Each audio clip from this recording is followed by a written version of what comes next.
Dövlət Dəniz və Liman Agentliyi Azərbaycanlı dənizçilərə çağırış edib. Agentlik yaydığı açıqlamada xüsusilə də Qara və Azov dəniz hövzələrində, habelə Hörmüz boğazı və Fars körfəzində təhlükəsizlik risklərinin yüksək olduğunu nəzərə alaraq Azərbaycan dənizçilərini öz həyat və sağlamlıqlarını hər şeydən üstün tutmağa çağırıb. Daha ətraflı məlumatı isə hazırda bizimlə birbaşa bağlantıda olan əməkdaşımız Ceyhun Piriyev diqqətimizə çatdıracaq. Ceyhun, salamlayıram sizə. Hər vaxtınız xeyir olsun. Buyurun, müraciəti sizdən eşidək. Efirdəsiz.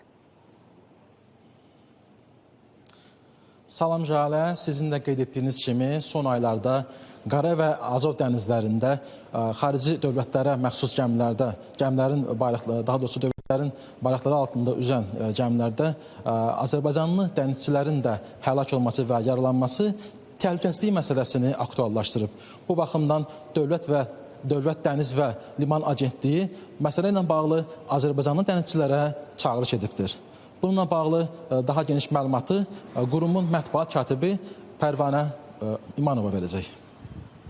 Hər vaxtınız xeyir olsun. Dövlət Dəniz və Liman Agentliyi olaraq son aylar ərzində xarici sularda müxtəlif dövlətlərin bayrağı altında çalışan Azərbaycanlı dənizçilərin həlak olması ilə bağlı aldığımız xəbərlər bizi dərindən sarsıdır. Buna görə dənizçilərimizə çağırış edirik. Xüsusilə Qara və Azov dənizləri, Fars körfəzi, Hörmüz boğazında təhlükəsizlik risklərinin yüksək olduğunu nəzərə alaraq öz həyat və sağlamlıqlarını üstün tutmağa, hər şeydən üstün tutmağa çağırırıq. Ümumiyyətlə aktiv hərbi əməliyyatın aparıldığı bölgələrə, səfərlərə razılıq verməzdən əvvəl mövcud riskləri əvvəlcədən qiymətləndirməyə və mümkün olduğu hallarda belə səfərlərdən uzaq durmağa çağırırıq.